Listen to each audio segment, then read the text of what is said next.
La clase va a ser el Nishmat Eliyahu Ben Frida Concha, Nishmatot Tzura B'Tzroach Chaim. Estamos en la segunda clase del ciclo de los 13 Midot, de los 13 Ikarim, de los 13 principios de la fe, como el Rambam los trae. La semana pasada estuvimos viendo el primer principio, que Akadosh Baruch Hu Matzui u Mashgiach, que Akadosh Baruch Hu es existente y es presente y vigilando todo lo que ocurre. Hoy vamos a ver los siguientes principios. El segundo es que Akadosh Baruch Hu es uno. La semana pasada aclaramos que una de las explicaciones que Akadosh Baruch Hu es uno es que entiendas que si tú te crees el Dios de tu mundo, ya no hay cabida a Dios en tu mundo, porque hay un solo Dios. O eres tú o eres Él. Y cuando uno se cree el Todopoderoso y que Él es el dueño de su vida y todo lo que tienes gracias a Él y a su cerebro, a su éxito, a su mazal y a lo que quiera, automáticamente saca a Dios de su mundo, porque hay un solo Dios en el mundo, o Él o tú. Hoy vamos a entender unos 3 principios, que el factor común de los 3 principios siguientes, el 2, el 3 y el 4, son solamente para que entiendas que no puedes entenderle.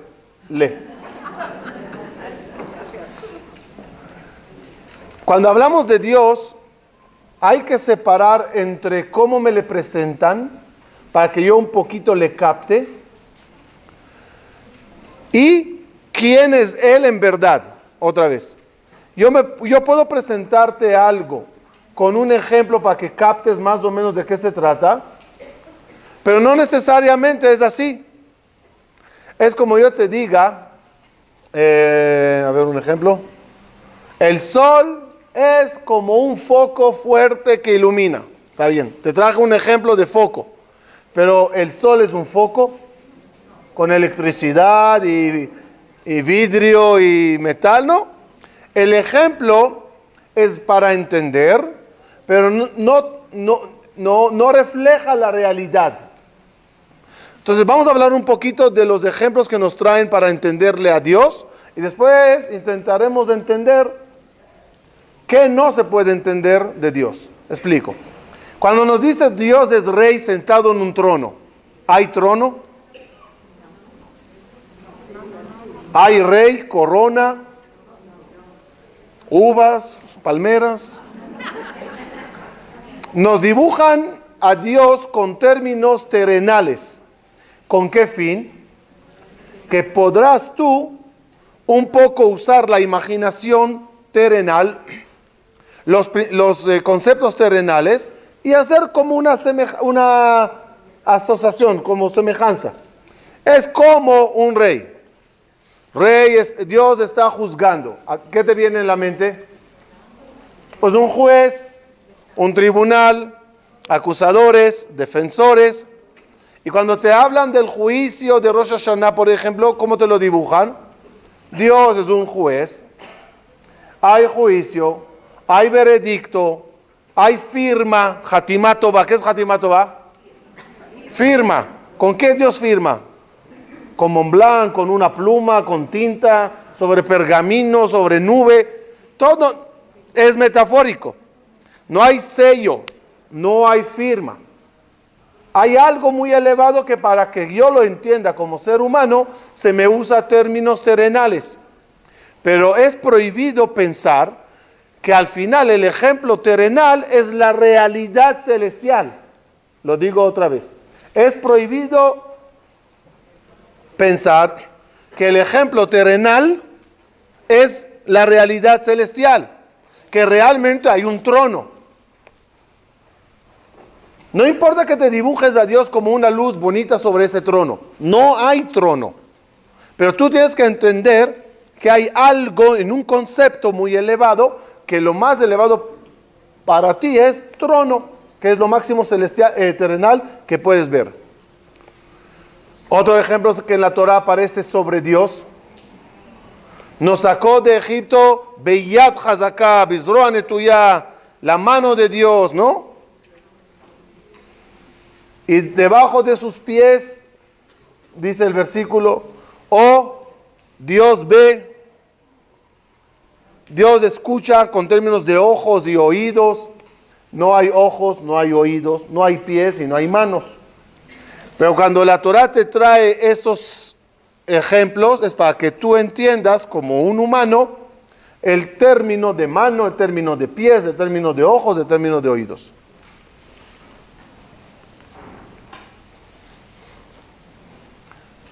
Cosas un poquito más elevadas, cuando dicen que Dios lagrima. Entonces, no hay ojo para que de él salga una gota de agua. Pero para entender un concepto de sufrimiento divino o de dolor, te ponen el concepto lágrima, porque en el ser humano es lo que se refleja un dolor, un sufrimiento, un lloro.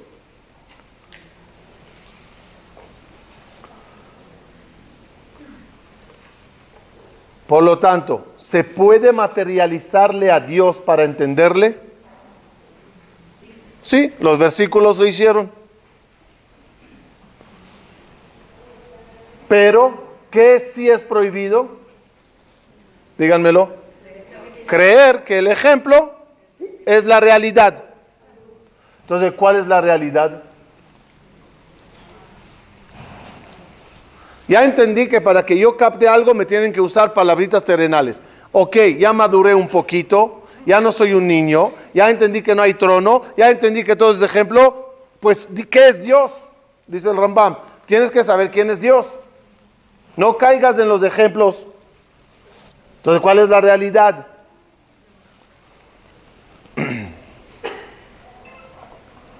Para eso trae el Rambam 3 principios, que son principios de fe, pero el factor común de los 3 principios es quién es en realidad Dios. El primer principio, que en la lista de los 13 es el número 2, la semana pasada hablamos del 1, ahorita estamos en el 2, Akadosh Baruj Hu Echad. ¿Qué significa Echad? ¿Qué significa Dios es uno? En primer lugar, Dios, ¿cuál es el problema para nuestra religión que digamos que varios dioses hicieron el mundo? Bufete de dioses. ¿Cuál es el problema? ¿Qué me importa si un abogado o bufete de abogados? Hay varios dioses y los varios dioses hicieron el mundo. ¿Cambiaría la religión? ¿En qué? ¿En qué cambiaría la religión si son varios dioses? ¿Cuál es el problema si son varios? Al final lo hicieron, al final te ordenaron la Torah, al final pusieron las reglas del juego y al final juzgan. ¿Qué importa si es 1, 2 o 10 o 40? ¿No tenía la fuerza? ¿Por qué? La unión hace la fuerza, más fuerza tendrían. ¿Qué cambiaría si hubieran varios dioses? ¿Qué? ¿Cuál es? Ok, claro que la base, pero ¿competencia entre ellos? Ok. No se olviden que casi todas las religiones del mundo antiguo eran politeístas, es decir, creían en varios dioses y no pasaba nada. ¿Tienes problema que no tienes hijos? Reza a la diosa tal. ¿Qué? Parnasá, el dios tal. Clima, no llueve, el dios tal. Así funcionaba. Egipto, por ejemplo, ese era su lema. Cuando llegó Moshe Rabenu y le dijo a Paró, tengo un dios, Mashu, Jabal Alasman. ¿Qué dijo Paró? Mételo a la lista, le buscamos un oficio, ¿cuál es el problema? A ver qué tenemos disponible, el dios del loto, ¿quieres? Para Paró no había problema de aceptar a Dios. Le meto un oficio a ese Dios y vamos. La novedad de Moshe, ¿cuál era? No es uno de muchos. Y no hay muchos. Es el único. Hay que borrar a todos. Por eso Paró dijo, no, espérate, así no funciona. Me imagino que ya lo vieron en mi libro de arqueología y torología, que todas las 10 plagas no eran así al azar. Que Dios le dijo a Moshe, ¿qué opinas del río? Le hacemos rojo, ¿te parece? Oye, que nieve en Egipto. No me gusta la nieve, no sé esquiar. Ok, nieve no. ¿Qué son las 10 plagas? ¿Qué Dios tiene contra los piojos? ¿Y qué quiere de las ranas? ¿Por qué son esas 10 plagas? Entonces en el libro trajimos que los múltiples dioses que los egipcios tenían, las 10 plagas, cada plaga iba dedicada a un dios, según ellos. Como tenían el dios Nilo, que era el dios de la abundancia, vean en el libro las fotos cómo se veía en los jeroglíficos el dios Nilo. La plaga de sangre va a ese dios. Y la rana era una diosa que en todos los jeroglíficos egipcios aparece como una señora con una cabeza de rana o rana sobre la cabeza. Era la diosa encargada de los bebés. La plaga de rana va hacia allá. El de piojos, creo que eres el dios Hapi, que es un dios que está dibujado que en vez de cara tiene un piojo grande, un escarabajo o piojo grande en su cabeza. Cada plaga iba dirigida a los dioses de Egipto. El dios Ra es el dios del sol, que es la plaga de oscuridad. Cada plaga iba golpeando un dios, otro, 3. Es curioso que cuando hubo la plaga de langosta, Paró dijo a Moshe, quítame esta muerte de encima, así dice el versículo. Y le dijo Paró a Moshe, hacer mavetas de mealai. ¿Por qué Paró llamó a la plaga de langosta muerte? Porque en el símbolo de los egipcios, la langosta era símbolo de te mato. Cuando querían decir mátale o muerte para fulano, se dibujaba una langosta. Entonces todo tenía significados en los conceptos egipcios y dioses egipcios. Moshe viene y dice, nosotros no tenemos politeísmo. Para nosotros Akadosh Baruj Hu Ejad, es único. Y de él sale todo. Sale la parnasá y sale la salud. No son cada uno con otro oficio. Viene el Rambam y dice, tienes que saber que Akadosh Baruj Hu es Ejad. ¿Cuál es el motivo que hay que no se puede aceptar dos dioses? ¿Cuál es el problema en dos dioses? Pregunté, si son dos dioses no cambiaría nada, ¿por qué sí cambiaría? La base del Dios creador es, ¿cómo se llama Dios en su nombre original? Antes que creó el mundo y tuvo todos los atributos de nombre, Dios, Elohim, Boré, Tsebaot, el nombre original de Dios antes de la creación se llama En Sof. En Sof significa el infinito, el eterno, el infinito, el En Sof.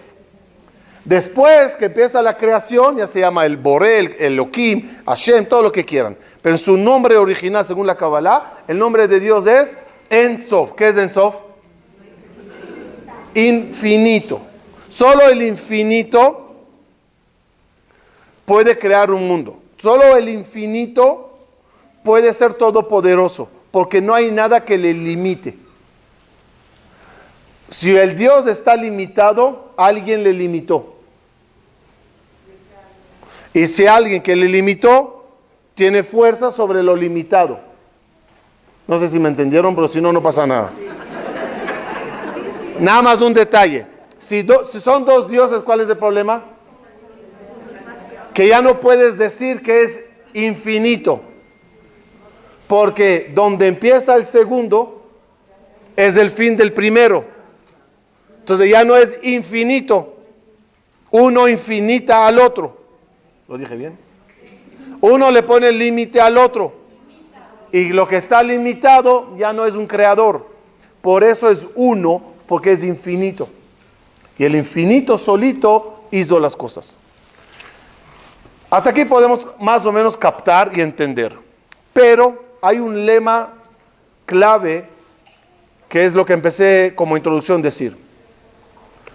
No hay forma alguna que cuanto estudies y profundices y seas experta en la Kabbalah y en todos los conceptos, que con todo lo que te enseñen, captarás y entenderás qué es un Dios. No se puede.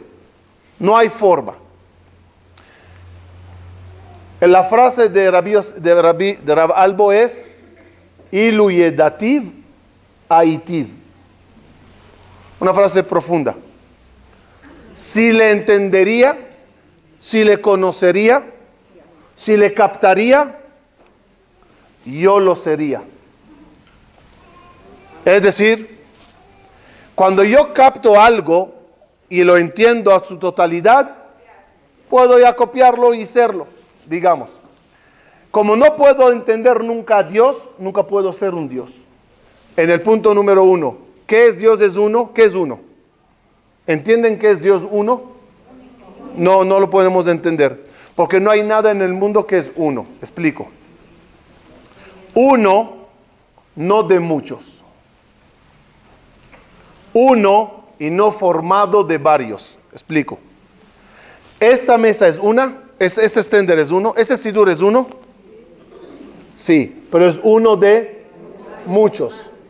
Dios es uno, pero único. Hay algo en el mundo que conoces, que es uno y único, poquitas cosas. ¿Pero conocen algo así? El ser humano es uno de muchos. Hay otros aquí. El sol y la luna hay millones. Tú ves uno. Sal a un paseo en la galaxia y toparás con millones de soles y millones de lunas. Hay algo que es uno y no hay otro como él. A eso se refiere Dios. Cuando dicen Dios es uno, tú no conoces un uno así. Porque no hay un uno en el mundo que es único. 2, ese único tiene que ser uno, pero no formado de partes. El cuerpo humano es uno, tu cuerpo es uno. Sí, pero ese uno, ¿de qué está formado? De muchas partículas, miembros, etcétera. ¿No? El uno de Dios es uno y no formado de partes. Por lo tanto, ¿Dios tiene cabeza? Si tendría cabeza, ya es una parte de Él. Entonces ya no es uno Él. No sé qué palabra se puede usar en español. Es uno y no hay como Él. Es uno y no formado de partes. ¿Por qué me dices su cabeza, su pie, su mano? Términos humanos para que captes algo. Pero cuando te pongo a Dios único y sin partes, ya no sabes qué dibujar. Más que eso. Siguiente término. ¿Cómo fue que se creó? Ya llego a eso al final. Al final de la clase hablo de eso. En lo guf, siguiente, número 3. En lo guf, ven lo de mutaguf. No tiene cuerpo y no tiene imagen. ¿A qué se refiere eso? Para que me entiendan. ¿Los ángeles tienen cuerpo? Las almas en el cielo, las almas en Gan Eden, ¿tienen cuerpo? Sí. Déjenme explicarle nada más qué es cuerpo. Cuerpo tú lo defines como esto. Cuerpo, no. Cuerpo es figura. Silueta. Las almas tienen silueta limitante, así se llama. ¿Qué es silueta limitante? Una silueta que defina el alma. Su tamaño, su luz. ¿Qué pasa si el alma o el ángel no tendrá silueta limitante? Sería Dios. ¿Por qué? Ya sería infinita. Al no tener algo que la limite, no termina. Dos, ¿qué pasaría si dos almas se encontrarían, chocarían la mano? Hola, ¿qué hay? Y no hay silueta limitante, ¿qué pasaría? Se harían una. Las gotas de agua, por ejemplo, no tienen silueta limitante fuerte. ¿Qué pasa cuando una gota toca con otra? Se hacen una. Las almas tienen cuerpo no físico hecho de piel y huesos. Cuerpo que le limita. ¿Estamos claros?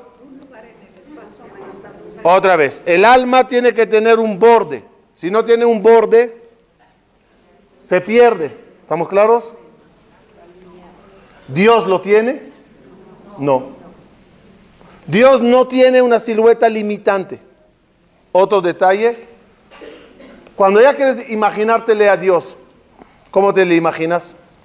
Ya dijimos sentado en un trono, no. ¿Qué sí te puedes imaginar? Ni barba blanca ni nada de esas cosas, ¿sí? ¿Cómo sí te imaginas a Dios? Luz. Luz, ¿no? Luz. ¿Qué color? La luz. Blanca. ¿Está bien? Vas a ver.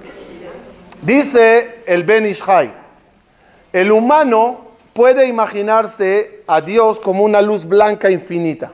Sí, está bien. Ahí todavía es permitido. Si yo a esa luz blanca la pongo figura de un humano con barba blanca y eso es prohibido. Porque ¿qué hice al imaginarme esa luz con figura? Le puse cuerpo a Dios. ¿Y el principio de la fe cuál es? No tiene cuerpo. Y no tiene imagen. Si yo le pego una barbita blanca, aunque sea cuadradita, bien esto, no. Le pongo figura humana a Dios. Dice el Ben Ish Chai, y con eso entenderán por qué no se puede entender a Dios. Esa luz blanca, divina, infinita, va. Pero no te olvides, Dios es transparente. No hay luz y no hay blancura. Ahora, ¿qué te pasó cuando te lo ponen en transparente? Ya no sabes qué imaginar. Entonces, en otras palabras, imagínate luz blanca, pero no le entiendes a Dios porque no es luz.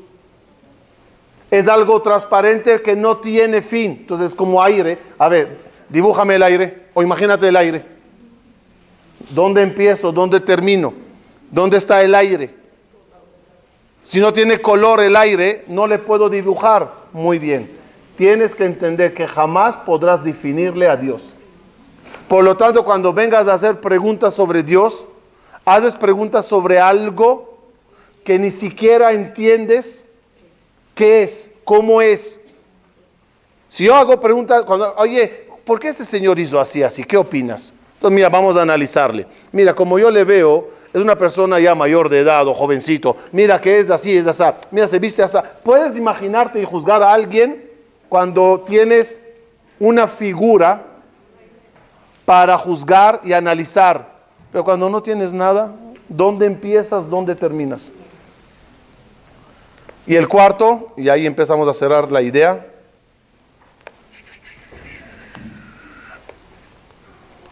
No, ok, todavía no. Cuatro, Veu kadmon lechol akdumim. Y él es el que estuvo antes que todo hubo. Es decir, es un creador y no fue creado. Porque si es creado, el que le creó es Dios. ¿Sí? Si es creado, el que le creó a él es Dios. Y así sigue y sigue y sigue y sigue. Siempre tienes que llegar a un punto donde hay un creador que crea y no es creado. Difícil de entender, ¿sí? Pero de ahí empieza el análisis humano sobre Dios. Porque antes no tienes nada para analizar y no tienes entendimiento para arrancar. De ese punto dice el Rambam, y él viene a desafiar a su gran maestro Aristóteles, que el Rambam le respetaba mucho. Pero el Rambam opina en contra de Aristóteles, que Aristóteles creía en Dios o no. Aristóteles creía en Dios. Pero Aristóteles decía, Dios es Kadmon, ¿Ah? Ok. Primero, antes de todo, pero de la misma forma que Dios es antes de todo, también el planeta Tierra y las galaxias ya estaban. Es decir, según Aristóteles, Dios no hizo el mundo. Dios trabajó en el mundo y hizo toda la belleza. Pero la materia prima estuvo antes de Dios o no. Según Aristóteles, sí. Dios existió, el mundo existió, y vino Dios al mundo y plantó cactus y árbol. Hizo un humano, hizo todo. Pero no Dios hizo el mundo. ¿Qué necesidad tenía Aristóteles de decirlo? ¿Por qué Aristóteles opina que no Dios hizo el mundo? Sino que Dios trabajó el mundo que encontró. Estaba volando, de repente, galaxia, qué bonito, haremos un mundo. Así Aristóteles. ¿Por qué no acepta Aristóteles que Dios hizo el mundo? ¿Es todopoderoso el Dios de Aristóteles? ¿Es todopoderoso? Sí. Sí, puede hacer todo. Hizo el mundo, hizo el humano, hizo. Pero ¿por qué no aceptas que hizo el mundo? La respuesta es, Aristóteles creía en Dios y le amaba. Pero de repente, un terremoto, tsunami, huracán, volcán, desastres, desgracias naturales en el planeta Tierra. Cuando Aristóteles levantaba los ojos y decía, Dios, ¿qué pasó? ¿Por qué hay tsunami? ¿Qué contestaba Aristóteles? Ya estaba. Dios no hizo el planeta. Dios encontró un planeta, hizo un mundo en él. Por eso, si hay un tsunami, no es culpa de Dios, es culpa del planeta. Es defectuoso. ¿Qué son terremotos? Son las placas arquitectónicas que Dios encontró. Así estaba. Es decir, para no culparle a Dios de las cosas malas que pasaban en el mundo, ¿qué opinaba Aristóteles? Él no lo hizo. Viene el Rambam y dice, como judíos, Bar Minan opinar así. Dios hizo el mundo. Y antes que él hizo no había nada. Porque si hubiera un planeta Tierra, ¿cuál es el problema de Dios? Que ya no es infinito. El planeta le limita. 2, ¿quién lo hizo? Hay otro creador en la zona. Por eso dice el Rambam, la fe judía es Dios único, sin figura y sin límite, hizo todo lo que existe. ¿Tienes preguntas por qué pasó el tsunami tal o el volcán tal? Marca 01800 a Kadosh Baruj Hu. Hay respuestas, si las hay bien y si no, arriba te responderán. Pero no por las preguntas, dice el Rambam, cambiarás la realidad de los hechos. El último punto de hoy, el quinto, ¿estamos en el quinto?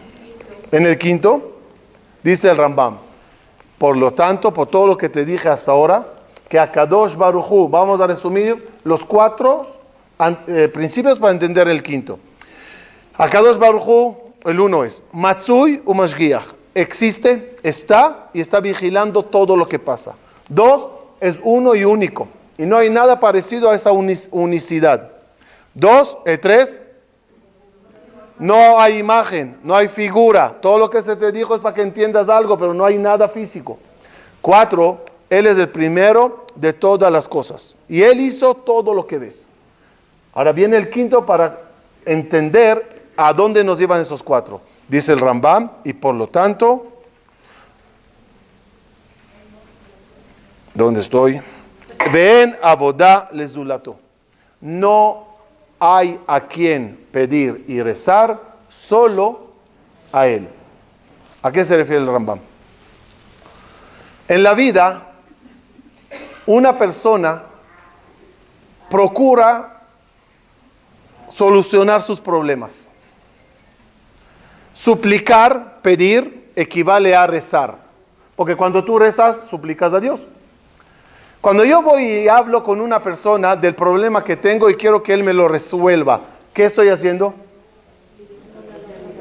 Yo sé que es pidiéndole, pero usemos el término para confundirnos un poco más. Estoy rezándole a esta persona que se apiade de mí. Uno va a tumbas de tzadikim y puede llegar a pedirle al tzadik que le cure, y es prohibido. Puede ir a un humano, aunque sea jajam, o tzadik, o mekubal. O puede ir a un abogado, o a un doctor, o a quien quieras. Muchas de las personas en la vida, en un momento dado, puedes adjudicar tu solución como está en manos de tal. En otras palabras, haces idolatría creyendo que una persona en el mundo, de él depende tus veredictos, tu bien o barminan el mal. No digo que no hay que hacer esfuerzos y pedir a la gente ir a uno, ir a otro, sí. Pero el Rambam lo que quiere decirte es que todo lo que necesites en la vida, primero es alzar los ojos al cielo. Y después pedirle que por mecanismos terrenales te mande lo que necesitas. Pero el camino, el conducto, el ojo del agua, se dice, donde nace el cauce de todos los ríos terrenales está en Dios. ¿Cuál es el motivo? Y ahorita viene algo muy interesante, lo compartí 2 veces ya, del viernes y el Shabbat, y hoy otra vez, porque para mí fue sorprendente y de verdad cambia mucho. ¿Cuál es el motivo que muchas veces no le rezamos a Dios?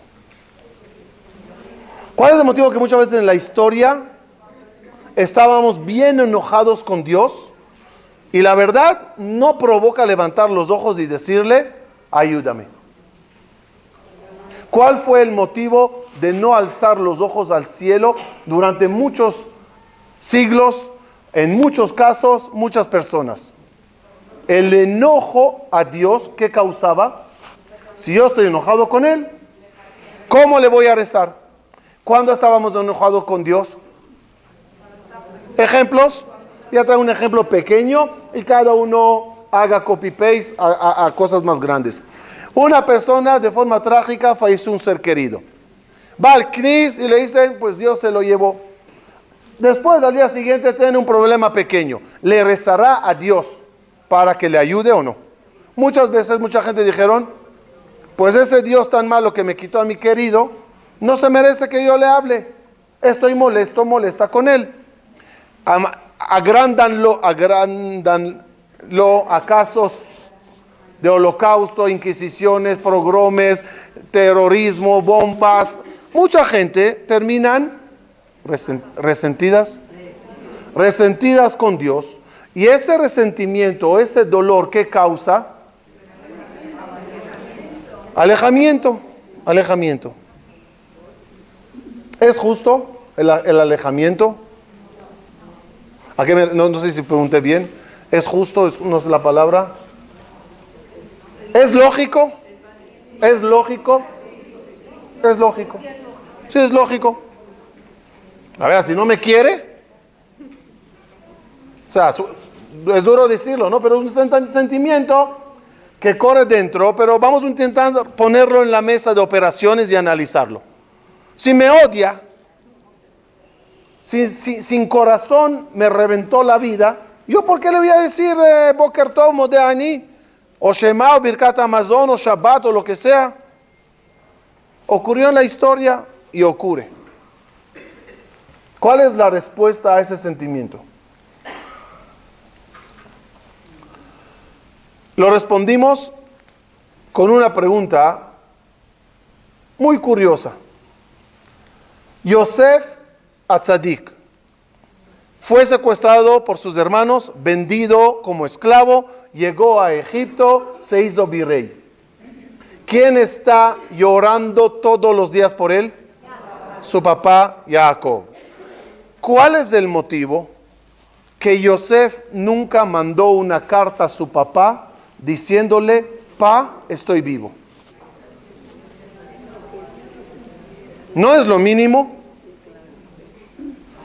Agarrates un caballo y cabalgates en África para ver el paisaje, fuiste a las Niágaras, como rey visitates, me imagino, todo el mundo.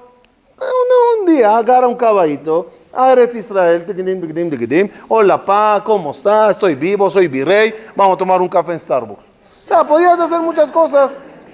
¿Cuál es el motivo que Yosef nunca avisó a Jacob, para de llorar, estoy vivo? Es una pregunta muy fuerte, que no entendemos la actitud de Yosef. Los comentaristas empiezan a intentar responden, para acá, para allá, para acá, para allá, no que los sueños, no que esto, no. El viernes leí una respuesta que ya la escuché en el pasado, pero no me entró porque la escuché mal. Cuando lo leí adentro, se me hizo muy lógico. Por favor, nada más para que yo se las comparta. Necesito que un minuto hagan un reset y se olviden de todo lo que saben. Y escuchen la historia de lo que ocurrió, pero no de los ojos de la Torá, como ella nos los contó, que así pasó, pero de los ojos de un niño de 17 años, de un jovencito, cómo Yosef vio el panorama. Tú lo viste de un ángulo de la cámara. Quiero que lo intentes ver de otro ángulo totalmente diferente. Yosef tiene 17 años. Un jovencito en una casa donde el panorama no está fácil. Tiene una mamá que falleció y una madrastra, no sé si así se dice, Lea, que le odia. ¿Cómo sabe que le odia? Porque todos sus hijos de esa madrastra no le pueden ni ver y todo el día peleándose con ellos.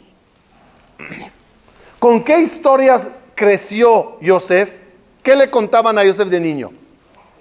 Tenías un abuelo. Entren en la mente de Yosef, porfa. Tenías un abuelo, se llamaba Abraham. Abraham tenía 2 esposas, Sara y Agar. Una noche, después que Abraham acostó a su querido hijo Ismael, que le amaba mucho, como dice la Torah, y le cantó, yo qué sé, y le contó Caperucita Roja y todo, y se durmió con 8 besitos, fue al cuarto y Sara le dice, pues, ¿qué crees? Mañana le botas de la casa. Y Abraham tuvo que obedecer. Y botó por la mañana Abraham a su querido Ismael. ¿Por qué le botaron de la casa? Porque Sara dijo que hay una profecía que en el futuro los hijos de Ismael harán problemas, bótalos. Ismael fue botado y Abraham aceptó lo que su esposa Sara le dijo. ¿Así creció Yosef o no? Muy bien.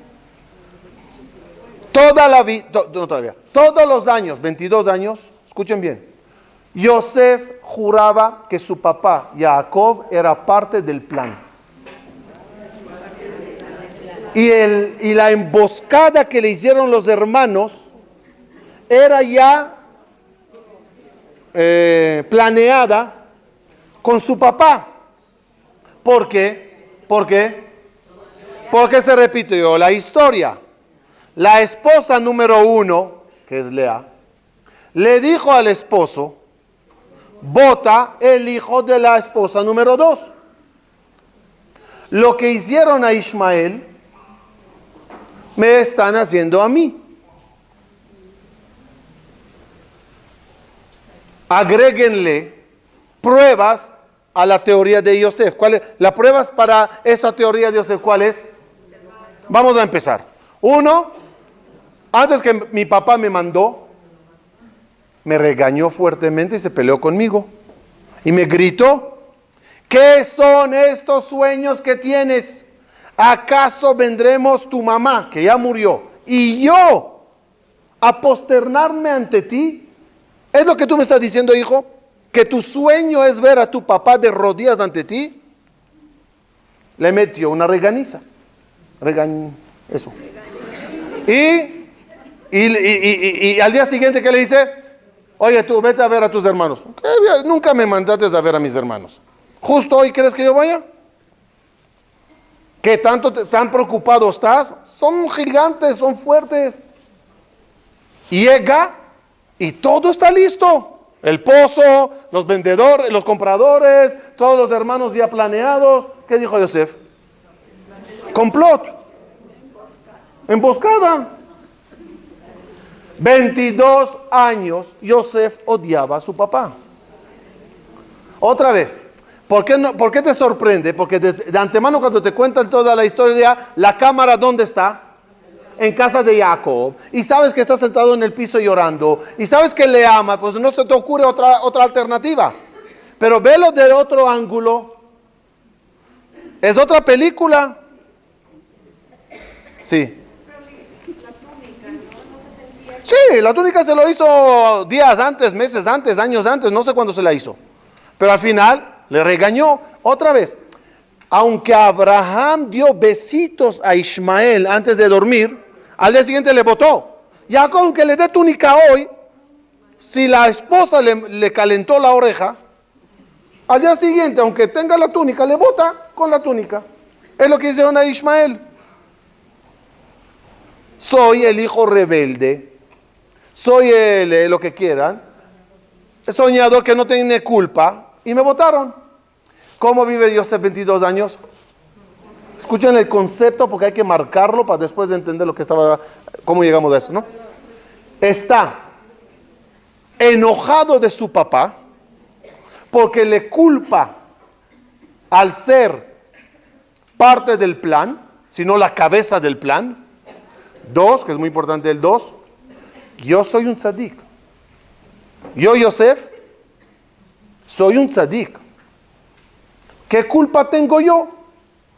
Que calentaron la oreja a papá y me votaron injustamente. Ismael cuando le votaron era tzadik. Casi no hizo nada. Otra vez, ¿cuál era el argumento de Sara? El argumento de Sara, ¿cuál fue? No quiero que herede con mi hijo. Ese era el argumento. Está hablando del futuro, de herencia, y no sabe si se refiere a la herencia de Abraham o la herencia de la tierra de Israel 2019. Pero en ese momento Ismael no entiende qué está pasando. Yosef no sabe de qué culparse. Si me votaron, ¿qué pasa aquí? Decisiones de papi. Por lo tanto, si es así, yo le voy a mandar una carta. Yo le voy a decir que estoy vivo. Yo le voy a contar mi éxito. ¿Para qué? Si soy el niño botado de casa, la ovejita negra. ¿Qué cuenta la Torá? Llegaron los hermanos a comprar comida. ¿Qué dijo Yosef? Ajá, aquí están estos. ¿Qué quiere Yosef? Tráiganme a Binyamin. ¿Por qué quiere a Binyamin? Pregunta, ¿papá está vivo? Sí. ¿Tienen papá? ¿Tienen hermano? Sí, tenemos un papá y tenemos un hermano. Si amaba a Jacob, ¿qué tenía que decir Yosef? Traigan a papi. Traigan a papi y a Binyamin. ¿Por qué pidió nada más a Binyamin? Porque todo el núcleo de planes de terroristas que tengo en mi familia, el único que es un tzadik seguro, ¿quién es? Mi hermano. Tráiganme a mi hermano. Es el único en la familia que seguro me quiere. ¿Qué le dicen? Oye, qué difícil traer a Binyamin. Papá, ya sabes, ¿se va a poner triste? Pues que se ponga. Si me hizo sufrir, pues que la sufra. Traen a Binyamin. ¿Qué hace Yosef? Esconde la copa con Binyamin para que legalmente Binyamin se pueda quedar en Egipto. ¿Y qué le dicen todos los hermanos? Por favor, no le mates, somos todos esclavos tuyos. ¿Qué dice Yosef? Ustedes lárguense. ¿Quién les quiere ver a ustedes? Me botaron de mi casa, pues les boto de mi palacio. A ese me le dejan aquí. Hasta ahí, Yosef vive con una realidad. No, sí. una realidad irreal, una realidad equivocada. Ve la película de su ángulo, junta ciertas cosas y forma su teoría y jura que es la verdad. ¿Dónde fue la bomba? ¿Dónde le cayó a Yosef el 20? Llega Yehuda y le dice, mire señor, no entiendo lo que está pasando aquí, pero déjenme contarte la historia, cómo está pasando esto, porque algo aquí está mal. A ver, usted cuando nos vio nos preguntó, ¿tienen papá? ¿Tienen un hermano? Te contestamos, sí, tenemos un papá, tenemos un hermano. Dijiste, traigan al hermano. Te contestamos, a papá le va a doler. ¿Qué contestaste tú? No me importa. Aquí está, trajimos al hermano, porque no hay que comer. Y ahora, ¿te quieres quedar con él? Déjame decirte qué dijo papá antes de bajar. 2 hijos me dio mi querida Rachel. 1 le devoraron un león y hasta ahora no sé dónde está.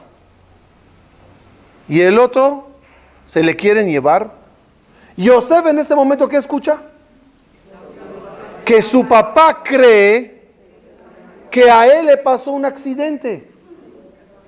Y entonces capta que su papá no estaba en el plan. Cuando Yehuda casualmente dijo nada más una frase, y papá cree que el mayor, y papá dijo, el grande le devoró un león y no le vi hasta hoy. Ahí dijo Yosef, güey, me equivoqué toda mi vida de la forma que juzgué a mi papá.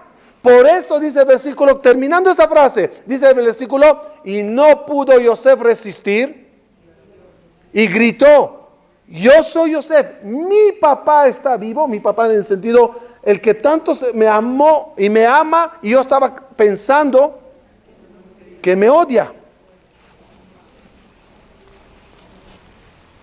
Así se entiende todos los versículos, como lo explica el Rabbi Ilan Ben Binun. Me fascinó.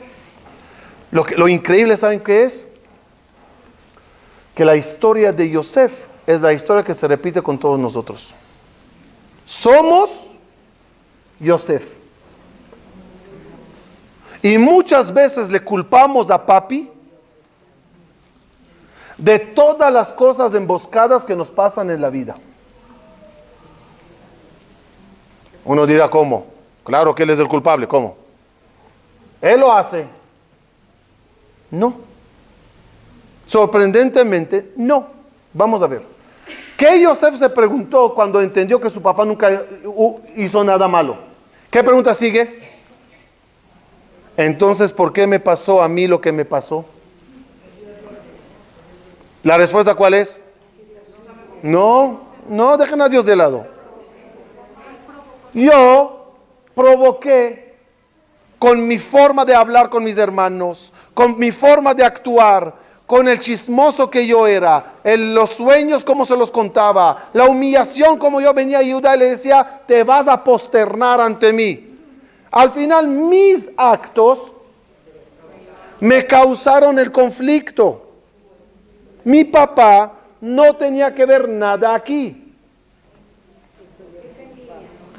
Envidia provocada por mí o maldad provocada por mí, celos y peleas, piques y lo que quieran, me causaron lo que me pasa.